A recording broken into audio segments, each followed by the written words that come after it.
Hey everybody, welcome back to the classroom.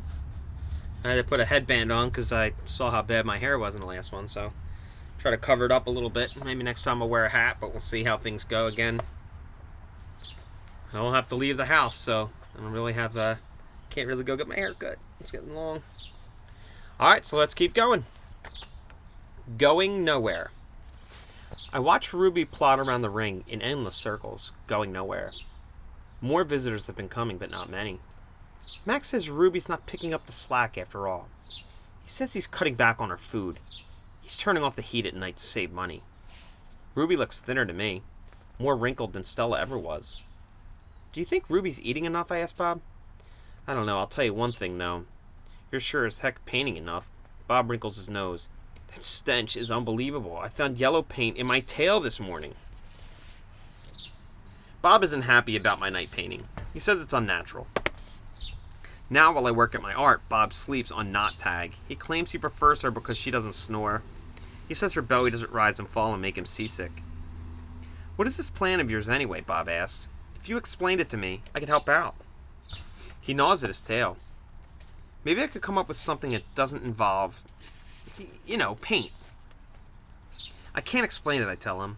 It's an idea in my head, but I can't get at it right now. And anyway, I'm almost out of supplies. I should have known I wouldn't have enough. I kick at my tire swing. It's spattered with drops of blue paint. It's a stupid idea. I doubt that, Bob says. Smelly, yes. Stupid? Never. Bad guys. Most of the day I doze. Late in the afternoon, Mac approaches. Bob slips under Not Tag. He prefers to keep a low profile around Mac.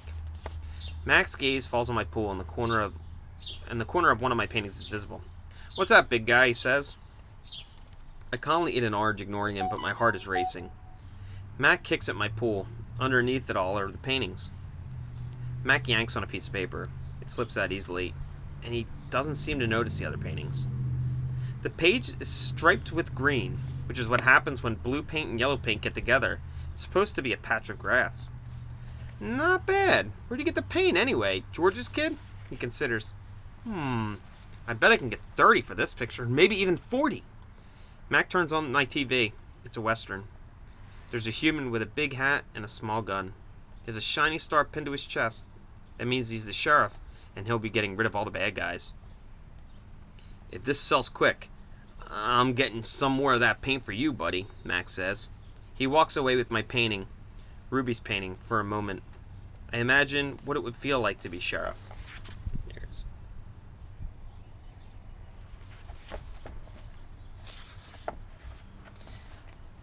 Ad. Good news, huh? Bob says when Mac's out of earshot.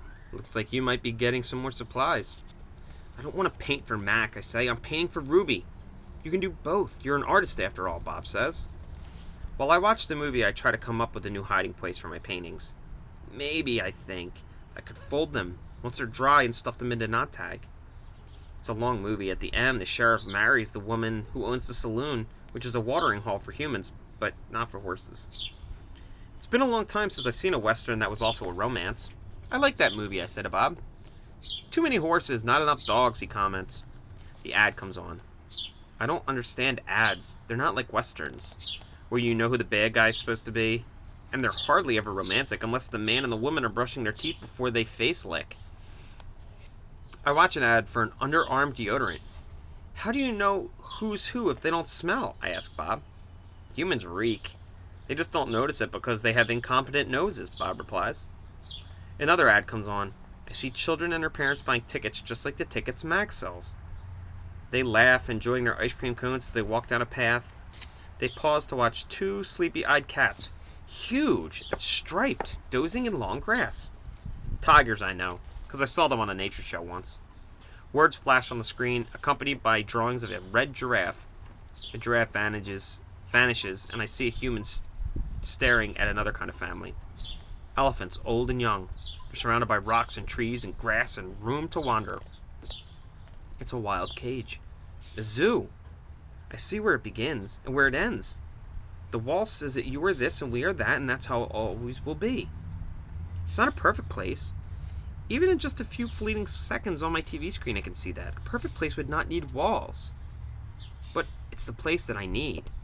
I gaze at the elephants and then over at Ruby, small and alone. Before the ad ends, I try to remember every last detail. Rocks, trees, tails, trunks. It's the picture I need to paint. Imagining. It's different now when I paint. I'm not painting what I see in front of me, a banana, an apple. I'm painting what I see in my head. Things that don't exist. At least, not yet. Not Tag. I pull out Not Tag's stuffing. Carefully, I fill it with my paintings, hiding them so Mac won't sell them.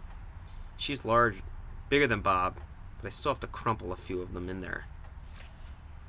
Bob tries to settle on her for a nap. You've killed her, he complains. I had to, I said. I miss your stomach, Bob admits. It's so spacious. When Julia arrives, she noticed that I've used up all the paints and paper. Wow, Julia shakes her head. You are one serious artist, Ivan. One more thing. My finger painting is sold for $40 with frame. Mac is happy and he brings me a huge pile of paper and big buckets of paint. Get to work, he says. I paint for Mac during the day and for Ruby at night. I nap where I can. Whoops.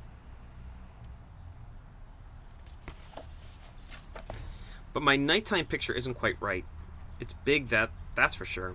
When I hide all the pieces on the floor of my cage side by side, the cement is almost completely covered. But something is missing. Bob says I'm crazy.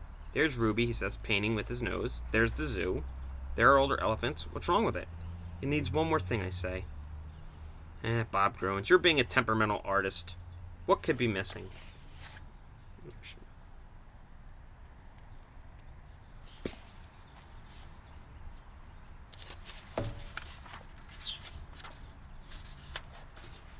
I stare at the huge expanse of colors and shapes. I don't know how to explain it to Bob, but it's not done yet. I'll just have to wait, I say at last. Something will come to me, and then I'll know my painting is finally ready. The 7 o'clock show. During the last show of the day, Ruby seemed tired. When she stumbles, Mac reaches for the claw stick. I tense, waiting for her to strike back. Ruby doesn't even flinch. She just keeps plodding along, and after a while, Snickers jumps on her back. 12. I lie in my cage with Bob on my stomach. We are watching Julia do her homework. She doesn't even seem to be enjoying it. I can tell because she's sighing more than usual.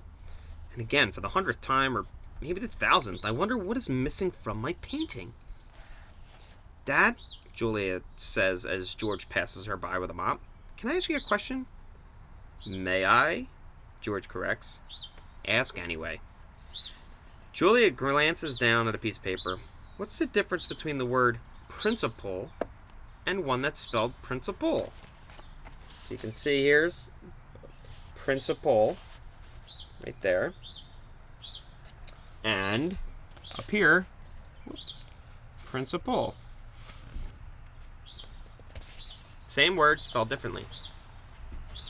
The first one is the head of the school, like Miss Spina. The second one is a belief that helps you know what's right and wrong. For example, it's against my principles to do my daughter's homework for her. Okay, remember, principal spelled with an A-L is like Principal Spina. A principle spelled L-E at the end is something you believe in, a principle that you hold. Julia groans. If I'm going to be an artist when I grow up, why do I need to know how to spell? With a laugh, George heads off. Poor Julia, I think. Gorillas get by just fine without learning how to spell. All those endless letters, those sticks and circles and zigzags, filling up books and magazines, billboards and candy wrappers. Words. Humans love their words. I leap up. Bob goes flying straight into my pool. A word. You know how I feel about wet feet, Bob yells. He scrambles out of the water, shaking each foot in dismay. I look out my window at the billboard. I can still hear Mac's voice in my head. Come to the Exit 8 Big Top Mall and Video Arcade, home of the one and only Ivan, Mighty Silverback. I count to 12, and then I count again, just to be sure. Okay. So, today, I want you to think about, if we were in class, we would be writing a letter. Okay?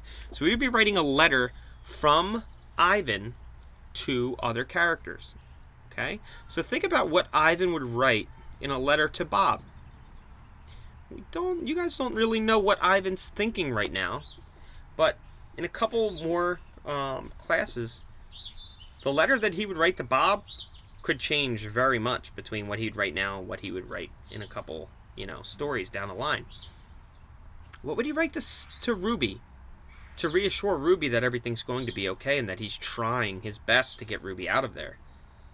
What would he write to Mac, who keeps hitting Ruby and who did not give Stella the attention that she needed and probably caused her to, pass away? What would Ivan say to Julia? What would Ivan say to Stella if he could talk to Stella one more time in a letter? Do you think Stella would be happy with how Ivan has been progressing? So these are all things that we need to think about. Okay? So I will see you next time in the classroom. Have a great day, everybody.